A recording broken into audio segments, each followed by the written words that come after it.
as Einstein says, you cannot solve the problem at the level of the problem.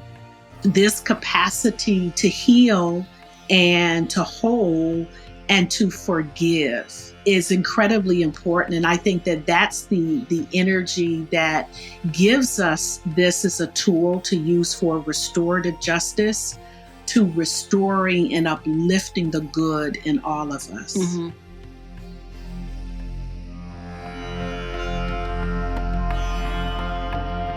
Welcome to the Metta Hour with Sharon Salzberg, where Buddhist wisdom meets everyday life. This podcast is brought to you by the Be Here Now Network and features interviews with the top leaders, teachers, and thinkers of the mindfulness movement and beyond. For more information, visit BeHereNowNetwork.com/Sharon.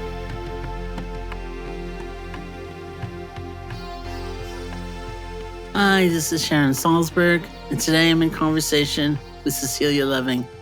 Cecilia is an award-winning speaker, diversity, equity, accessibility, and inclusion thought leader, consultant, and author. Her work focuses on restorative justice, storytelling, inclusive leadership, racial inclusion, mindfulness, and well-being. She's a senior vice president of diversity, equity, and inclusion at PBS, with over 25 years of experience in DEI. Before joining PBS, Cecilia served as the New York Fire Department's Deputy Commissioner, Chief Diversity and Inclusion Officer, and recently chaired the New York City Bar Association's first Committee on Mindfulness and Well-Being. Cecilia has practiced meditation since she was a teen in Detroit and is the author of several books, including The Power of Inclusion and Unbroken Circles, Holding Space, Finding Forgiveness, and Transcending Edges. Welcome to you, Cecilia. It's such a pleasure to have you here on the Metta Hour.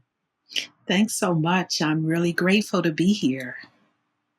When I think of you, and I do think of you often with a smile, one of the first things I think of is that you're a very big practitioner of loving-kindness meditation. So tell me more about how you first found meditation and what your path has been with it. Well, one of the things you mentioned is that I have been practicing meditation since I was a teen, and that was in the early 70s, living in the inner city of Detroit.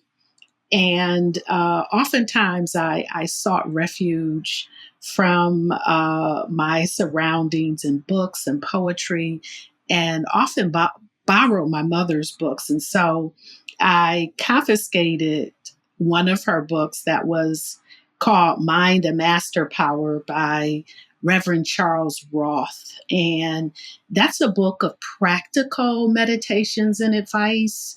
And he introduced to me for the first time this concept of God as the kingdom within us, what some call the indwelling Christ. And I believe that it was that study of Mind and Master Power that really was a shift that changed the way I viewed the world. And so it was this time period, I should mention, was also shortly after the Detroit riots and the assassination, we know, of the Kennedys and Martin Luther King Jr.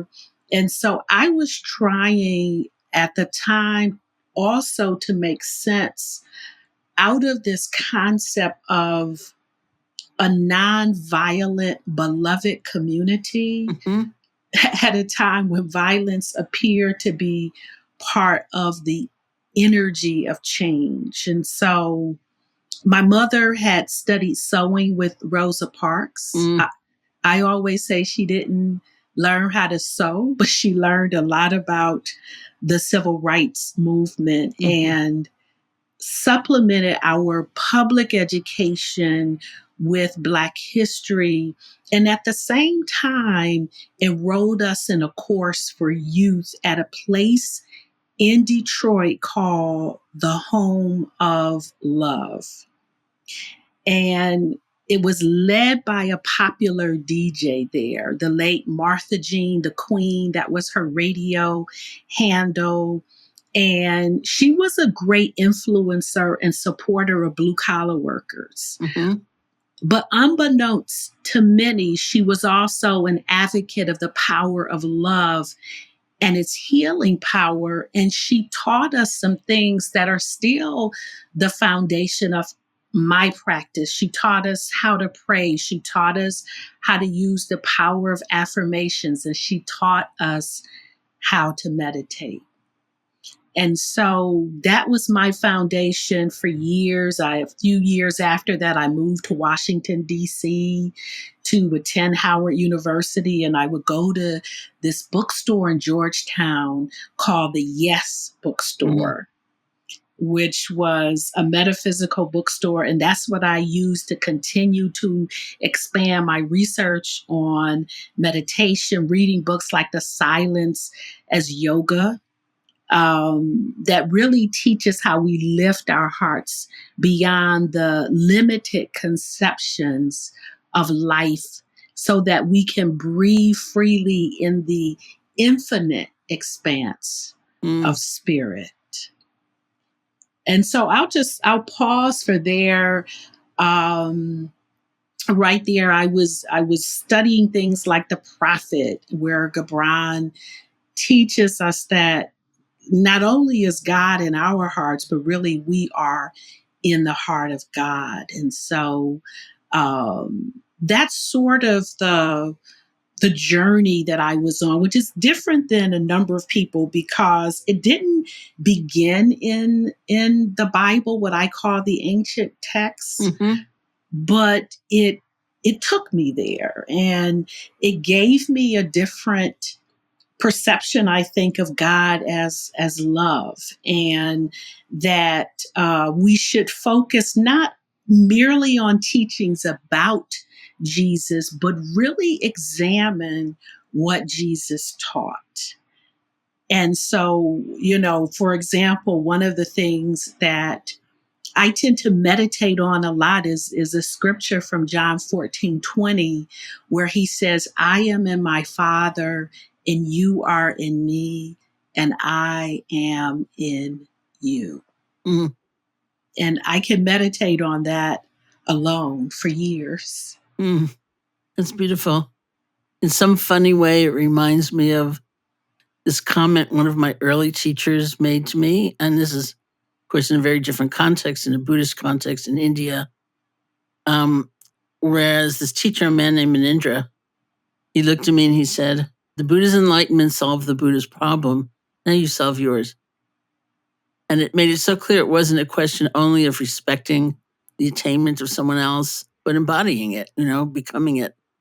And it also felt, honestly, for me, the first time in my life, maybe somebody was looking at me as though to say, you can solve your problem. You can solve your problem, the loneliness, the unhappiness, the fragmentation that's brought you here to India to begin with. You can do this. And that is very different than how most people perhaps have been conditioned to approach spirituality or religion, which is really more about the attainment of another and the admiration of that rather than, what about me,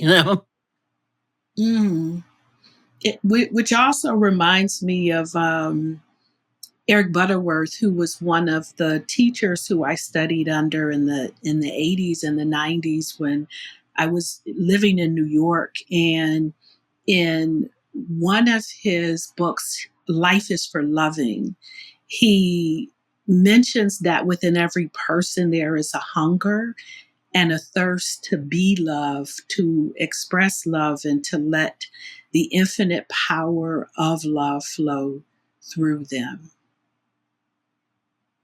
And I want to mention your book here as well, The Power of Inclusion, Meditating with Compassion, Healing with Generosity, Leading with Love. How did that book come about?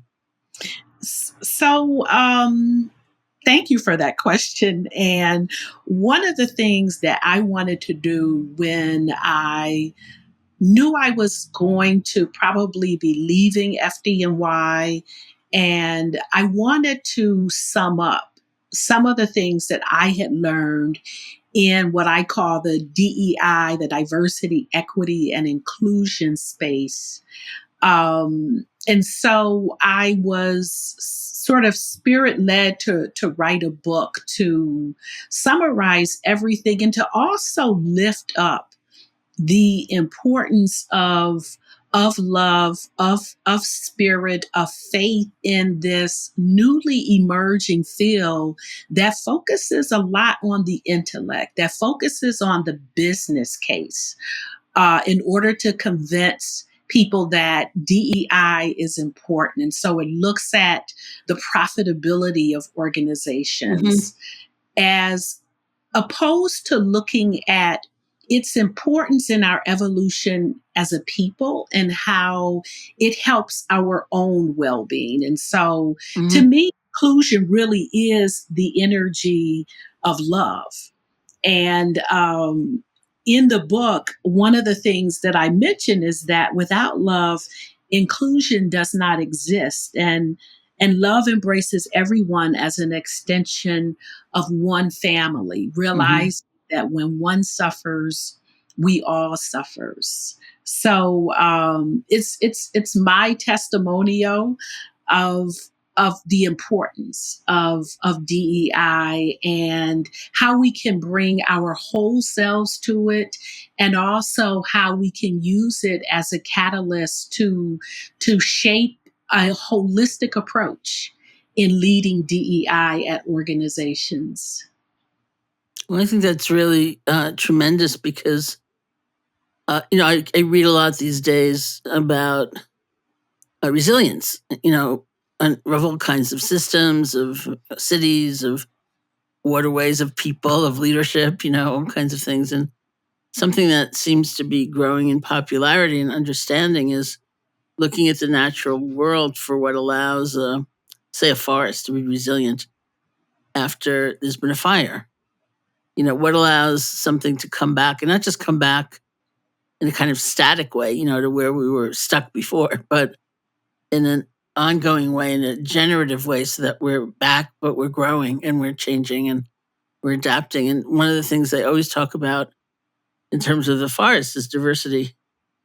If only one type of thing had been growing in that particular stretch of forest, it's going to be much, much harder to find the conditions for flourishing, to return, to renew. And they talk about decentralized leadership, so to speak. If you're counting on, because there's apparently quite a bit of communication in the forest. Like, who knew? I grew up in New York City too. But the nature of things truly is there's a lot of communication, warning of danger, reminding where nourishment can be found, and so on. And that needs to be decentralized. If it's held in one corner, you're going to be much harder, to find the resources to begin again and to start again. And it's so clear from the natural world that this is a picture of what will just make it a lot easier to not only survive but flourish as we all face change all the time.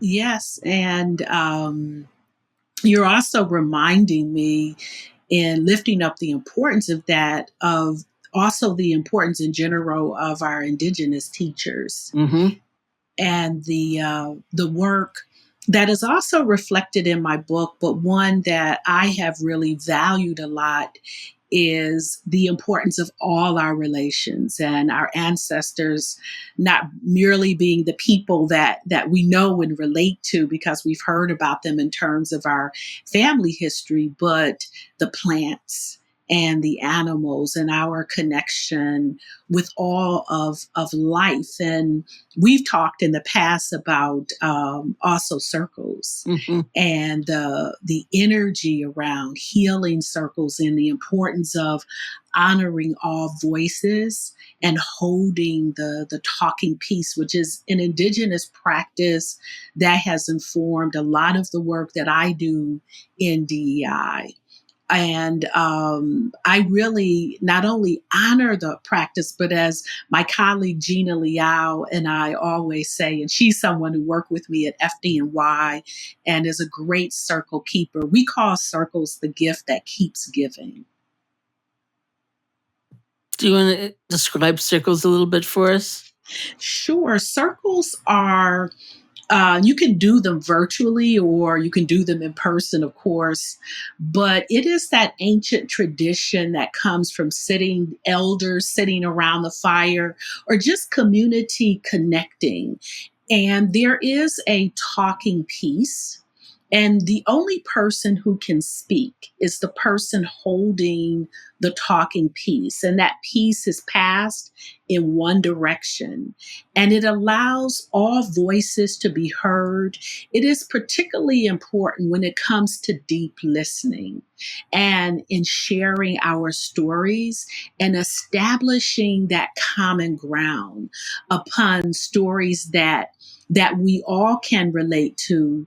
But most importantly, it opens us up to see and to honor and to also be heard in a very different way. And so at FDNY, I started using this practice of circles, which are used a lot in restorative justice, but also using them in a different way to build community, to develop emotional intelligence, and sometimes even to resolve conflict. So, just to give you an example, we would hold courageous conversations, which we do also at PBS, around issues that are important and very difficult to talk about. We also would hold monthly circles that we call Bravest Women Talk, so that we can allow all of those voices that might be unheard to be heard. And at PBS, the circles are considered one of the most honored now and most radical ways that are changing and shifting and opening up new space and new energy to see each other in a different way, to hear and to also heal. And you have another book, Unbroken Circles, called Holding Space, Finding Forgiveness, Transcending Edges, which is all about that, right? Yeah, so the Unbroken Circles book I created after I was spending a great deal of time in circle, and oftentimes would create poetry and openings and closings for a circle. And so that book really provides the additional poetry and insights and openings that can be used by others in circle. The power of inclusion actually talks more about the process of circle and its importance in the DEI space. Mm-hmm. It was very interesting. As we started talking, just chatting, as we were doing, tech check and sound check and things like that. I had just been through a process at my own retreat center that involved a circle, and I think I'd forgotten somehow in the course of being busy, and having a life, I'd forgotten just the power of feeling heard, because it's not an elaborate process, really. It's very simple, and I think it takes some deep thinking to sort of feel like what's so powerful about it. Why does it seem to have such an effect? And it was just very interesting because I know as a teacher, and I think a teacher of anything goes through this, where you think what I'm offering is like a little too simplistic or something. It needs to be fancier, or how am I going to how are other people going to have confidence in it unless it's more elaborate and it's got more flourishes and things like that.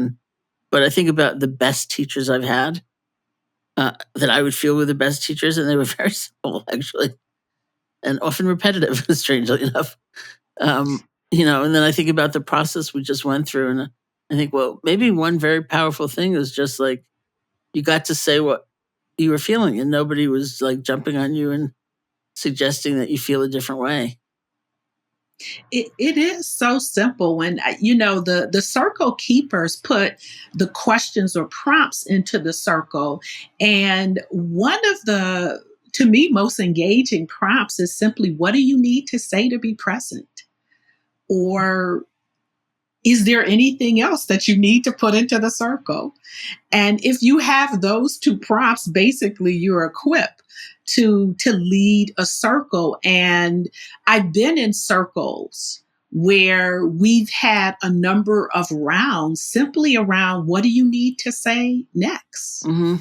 And just the way that you engage and open up and speak from the heart is so compelling. And I have led leaders in circle where just some very simple, basic prompts resulted in tears and shifts and vulnerability around what needed to be said and what needed to be heard, and just the opportunity to build community by building a safe container to share what was on their minds.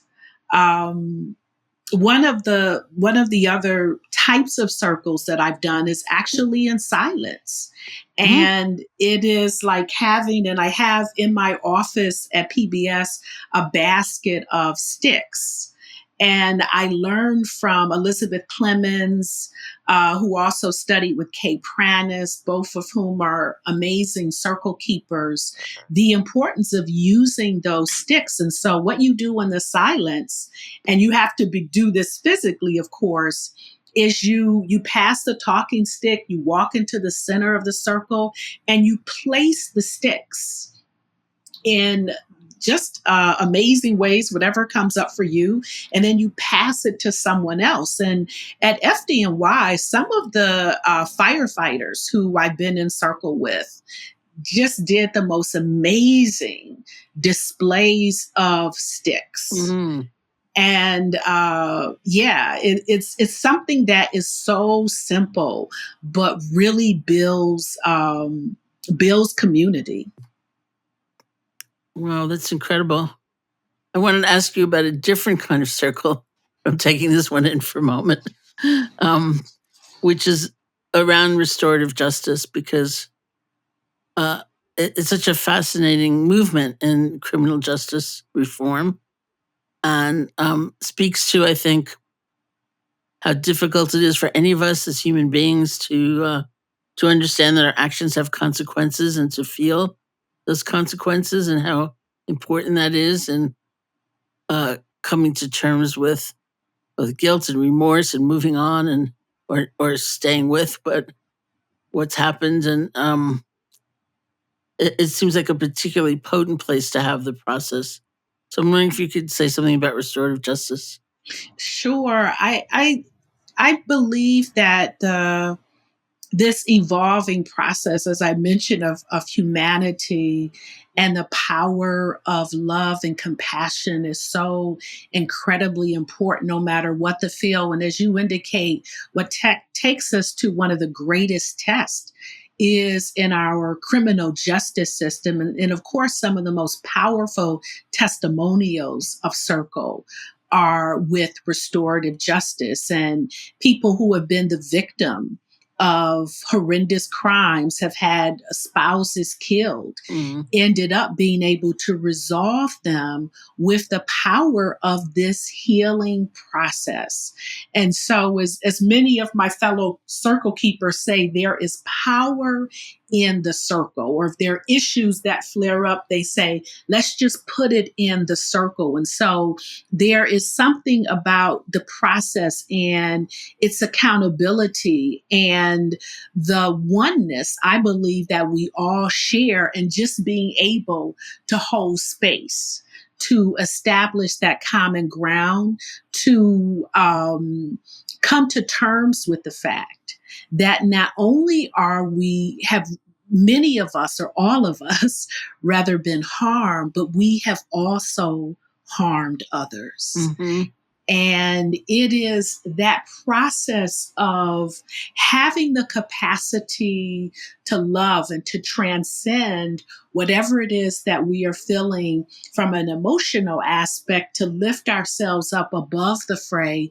As Einstein says, you cannot solve the problem at the level of the problem.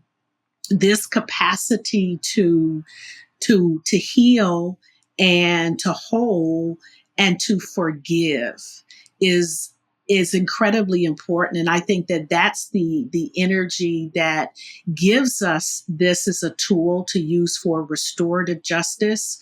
Having been a lawyer and also at one point, way back in my career, a criminal attorney, you realize that, it's a lose-lose situation ultimately when the focus is on punishing as opposed to restoring and uplifting the good in all of us. Mm-hmm.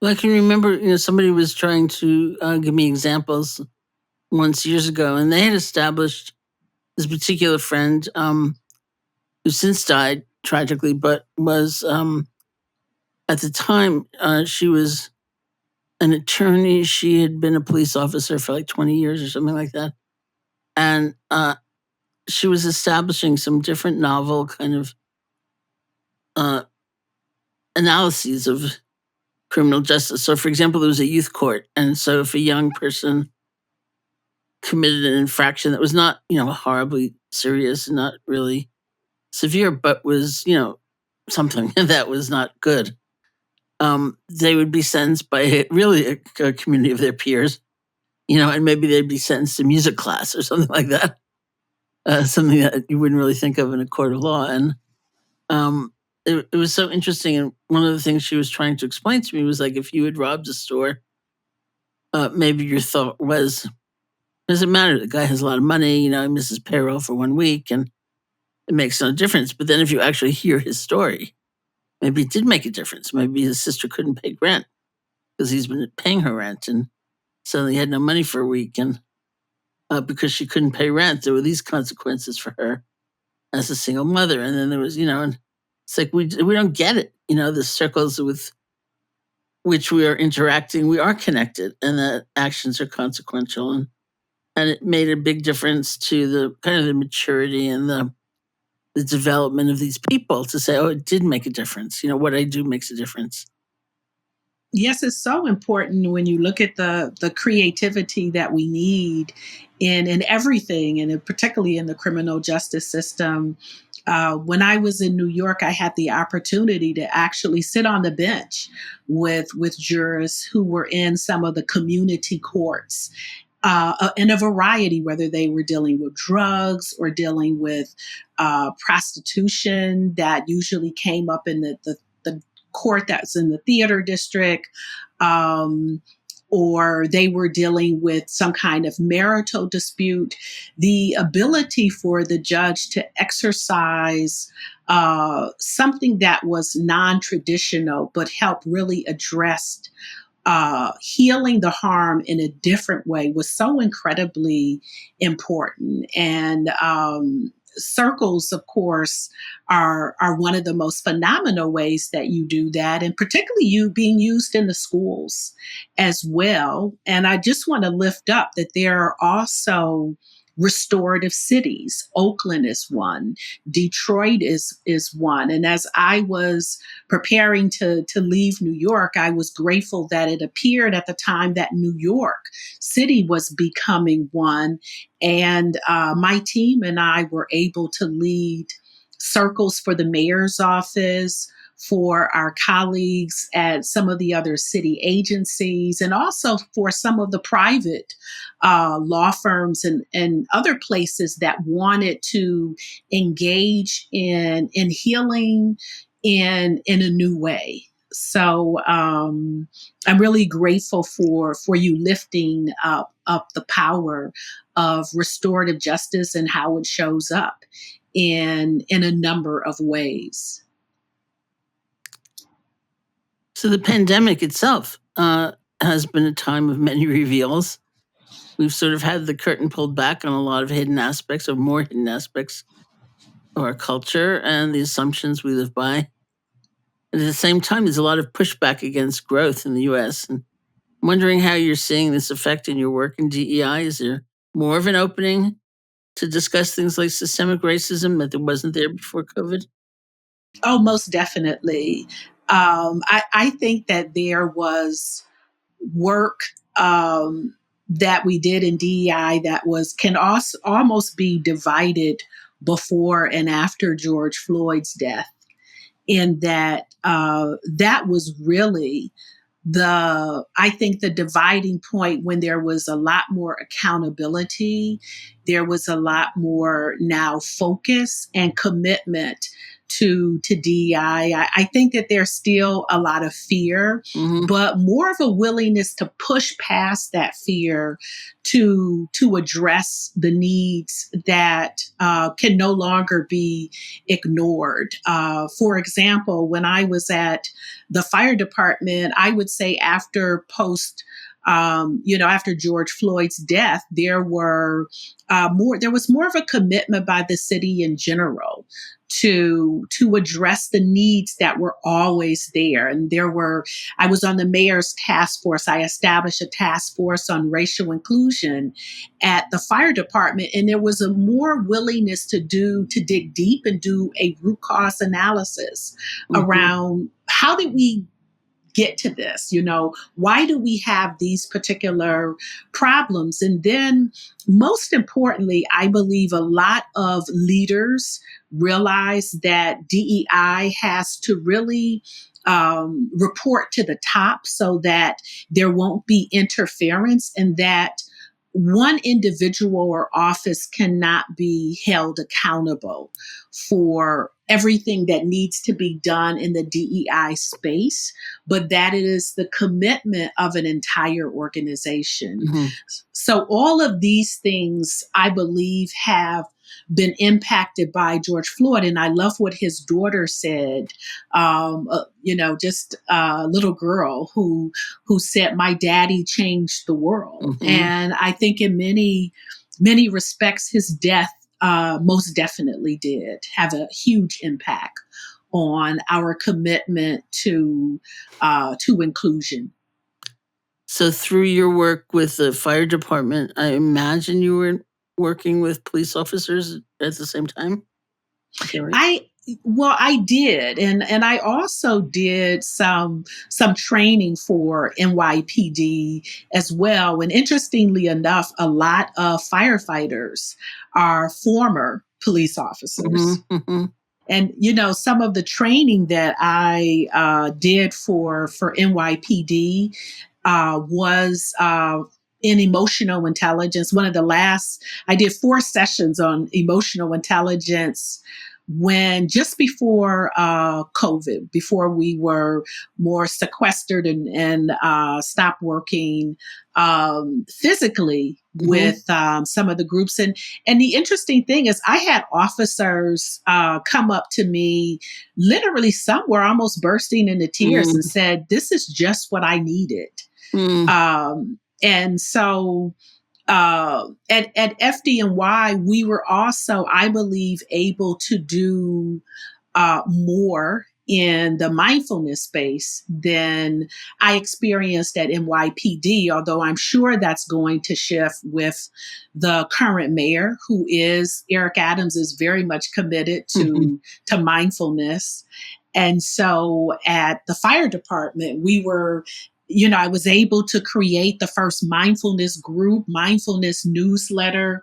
And as first responders, they use a lot of the practices in order to deal with stress. And so they're using breathing techniques and affirmations and visualization. And so I believe that they were, because of those practices, a little bit more open and receptive. I had to make sure they understood the nexus between these powerful practices that they use in operations and how they also impacted judgment and implicit bias and all of those things that we focus on in the DEI space.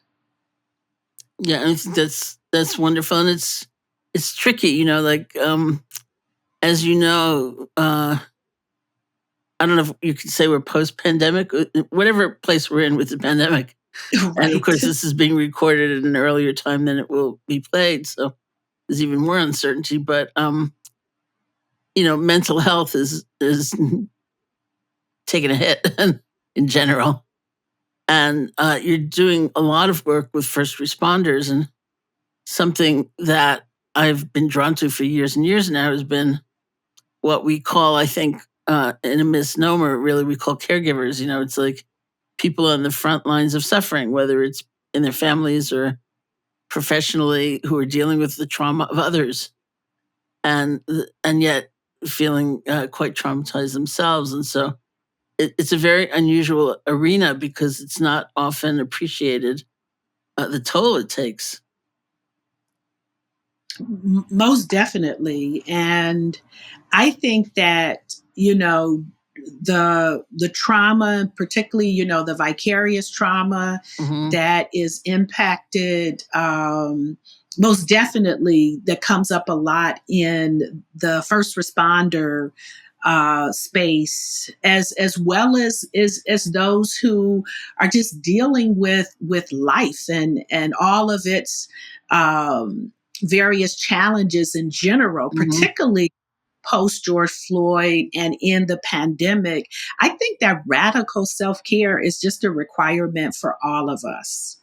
And I'm not a healthcare specialist per Hmm. se, but we have, and particularly in the DEI office, have always worked really closely with counseling services units at both FDNY and PBS.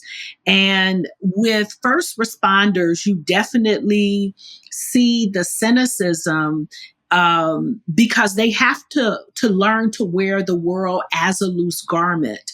But you also see a lot of incredible faith and support for one another. I experience there really strong bonds of authentic trust Hmm. and supportive relationships than you see in other environments because their lives are constantly at stake. And so one of the other things that I often have to address and think about in the DEI space is the radical self care that's required for us. And I think it's not just one group, I think it's all of us who carry the trauma of our ancestors. Hmm. And I think we carry the baggage of both those tortured and the torturers, Hmm. those who have been enslaved and the enslavers, and so on. And so, one of the things that I'm grateful that I was able to learn before my mother passed away this year is that one of my ancestors, one of our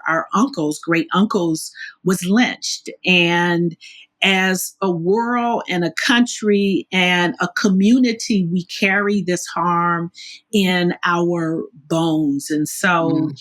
the challenge in the DEI space and just in general is to build the capacity to heal and to do the work that's necessary for healing and find that common ground and build upon it Hmm. a new world of love and of patience and of grace. And it's very encouraging that you're saying you're finding people doing just that. Yes, yes, most definitely. And it takes a while, I think, for us to realize what's necessary Mhm. and to bring our whole selves to what needs to be done in a way that allows us to do so without fear. And that's really, I think, the challenge, the daily challenge that we're confronted with. And once again, it's those circles or opportunities to relate to each other in a way that is authentic and allows us to see each other and to hear each other, to listen in in a new way that is so incredibly important in this space. Well, one of the things that I saw working with caregivers, which began with domestic violence shelter workers, was an incredible sense of isolation. And so, community, as perhaps the most powerful healing agent, was also a little remote, like even though people were in the same line of work, it felt like uh, they couldn't really talk about what they were experiencing. It was like, even though they were all doing the same kind of things, although in different shelters, it was not only for the sake of confidentiality, but it was both the appearance that they felt they had to uphold, which was somebody who gave more than they got, that they were strong, they were invincible, they were there to help others, they were there to save others. And that was a part of it. And part of it was that the stories were just so painful, and often evoked their own previous trauma or unhappiness or something. And so people were not in the habit of actually creating community in a funny way. Yeah, one of the things that I'm really grateful for is that I learned circle keeping in large part with an organization called Hidden Water. And its focus is on the sexual abuse that have been suffered by children. And so it taught me to hold space and to listen and to be a healing influence for some of the most horrendous experiences. And just to have the capacity and the willingness and the commitment to be an energy of love. And that's one of the things I love about, the work that you do, Sharon, in loving kindness. And I worked at the Human Rights Commission in New York before I went to the fire department. And one of the things that I was grateful to realize is that the energy that I brought just by having a practice of loving kindness meditation was so incredibly important. And so it was the presence that I brought and the witness that was also provided an energy of healing and restoration. And I remember a young man coming into the office, and at that time, it didn't matter whether or not you had an appointment. You could just walk in off the street with a complaint. And he was a member of the LGBT community.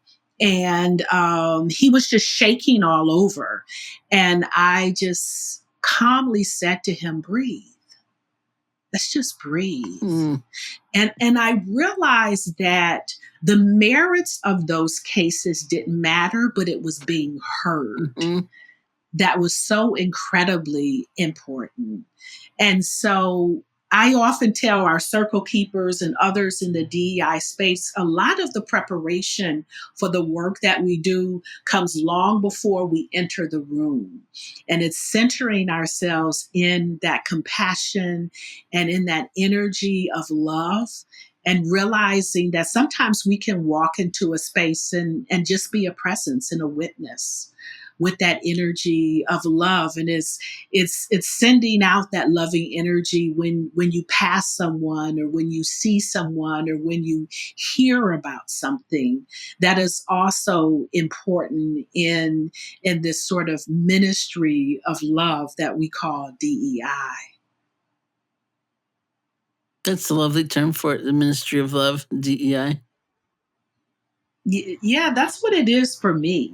And I think that we are hesitant about calling it love because, it sits in the business world.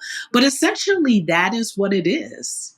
It is in embracing everyone and seeing everyone and uplifting everyone despite differences.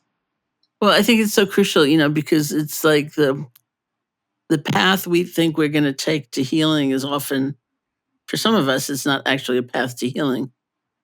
And something I've talked about on this podcast a lot with various guests is how sometimes we think that shame is really the root. And yet, the worse we feel about ourselves, the kind of less energy we tend to have to try to make change. We're just so demoralized and we feel hopeless. And I've heard psychologists more currently say things like, this one said, the brain filled with shame cannot learn. Of course, our goal is learning. It's behavior change. It's being a different person, which we are capable of being. And so not just falling into that sort of, pit of self-hatred as a path, thinking it's going to work. It takes a very particular kind of understanding. And just, what you just explained was a real light bulb that went off for me when I first started studying with Elizabeth Clements, around circle keeping and she has an organization called Planning Change, which teaches circle keeping. And the one of the most valuable lessons that I learned was the importance of how shame impacts us. And in the DEI space, there often is a tendency to blame and shame Mm-hmm. and guilt. And that's one of the reasons I start off with a practice of teaching emotional intelligence through circle, and lifting up the importance of having compassion for everyone, because you just cannot do the work that needs to be done without that. I think that's really great. And the people often ask me about the extent to which I imagine people experience vicarious trauma. For example, this recent question came in: do journalists get it? What do I think? So I'm going to pass it on to you. Yeah, I mean, I think that anyone has the potential to have vicarious trauma if they're serving in such a way that there's just the repetition of stories and harm, and most certainly. And once again, I think that the radical self-care is so necessary for all of us in the various ways that trauma may show up in our lives, and oftentimes I think we're not even conscious of it. But we have to do the work, and we have to have the practices that center us in the power and presence of love and compassion for one another. Wonderful. Let's do it. That's really great, because here you are, you're in the media world now, and I've certainly met journalists, not only those who've gone to war, but definitely those who've gone to war, who are really suffering a lot and struggling with the complexity, of views and knowledge, and just the hurt that we can inflict on ourselves and on one another. And so I can't really think of an arena of life where it doesn't figure somewhere.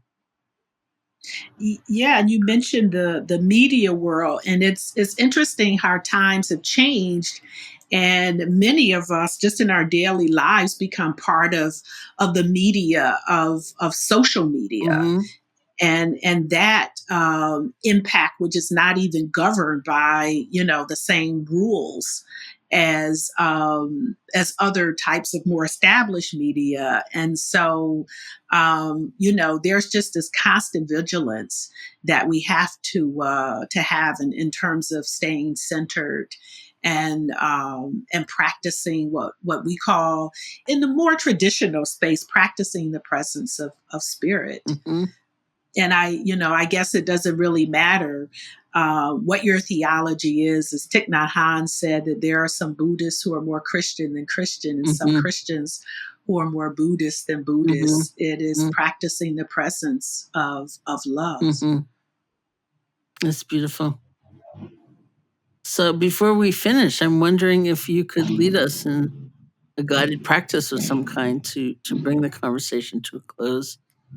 Thank you so much. I'd be honored to do so. And so I just like to invite the listeners, if it's available to you, just to close your eyes. Just center on the presence and power just of the breath. Just breathe into that energy of love and light, just regardless of the sounds that are going on around you.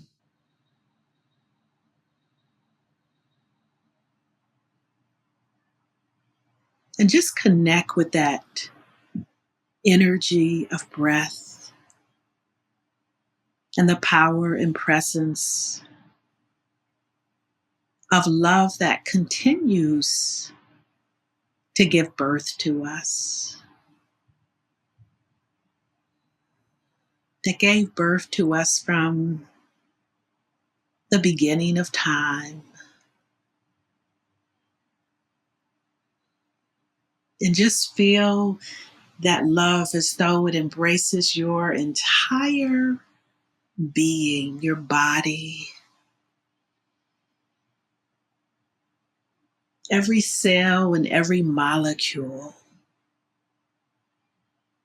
of who you are, everything that expresses in, as, and through you, filling every muscle and every organ.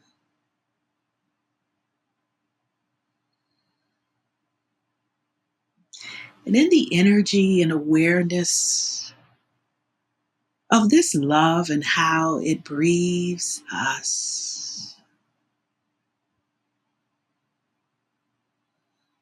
let's just center on a time before religion, before the expression of all that we are today, and just see ourselves pulsating from the first being or beings that ever were, from our mothers, mothers, mothers, mothers, mothers, from our fathers, fathers, fathers, fathers, thousands of years ago, and realize that the breath of our four beings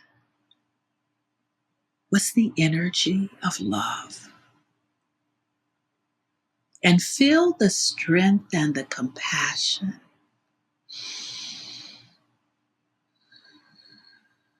and the connection with that energy of love.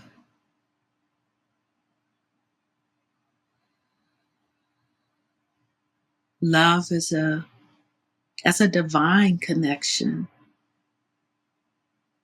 to all our relations that ever were.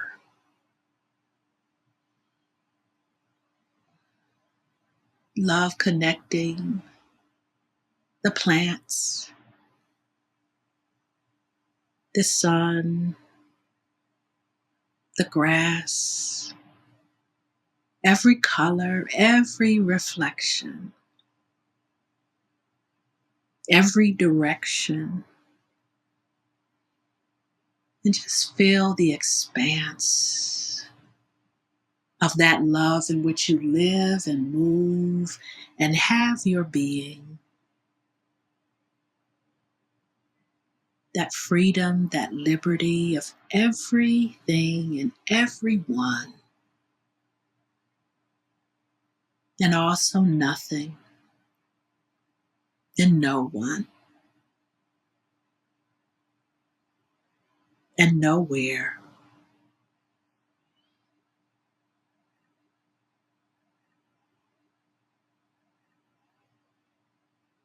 In this connection,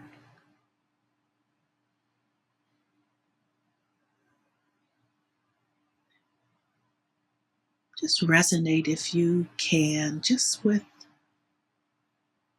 love.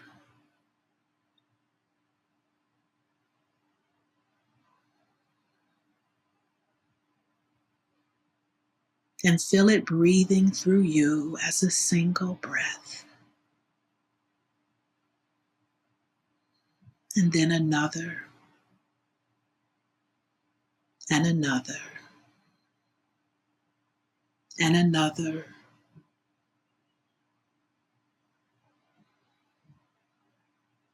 And feeling that connection between each and every being.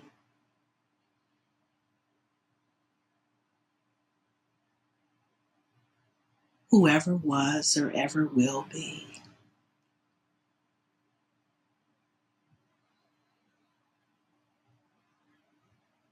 And realizing this connection, this oneness, is something that we all share from our mothers, mothers, mothers, mothers, mothers, and our fathers, fathers, fathers, fathers, bringing us to this moment and to this breath and to this energy and this awareness.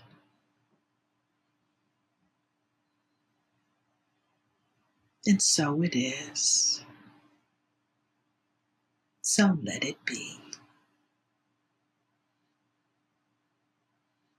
Whenever you're ready, you can flutter open your eyes if they were closed and return again to the present moment. Thank you. Well, thank you so much for the beautiful meditation and for joining me today. To learn more about Cecilia's work, you can visit www.mindfulnessgroup.blog. It's www.mindfulnessgroup.blog, B-L-O-G. Or check out her many book offerings. Big thanks to everyone who's listening. This has been the Metta Hour podcast from the Be Here Now Network.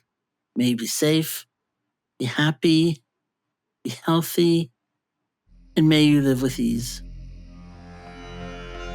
Hey folks, thanks for listening.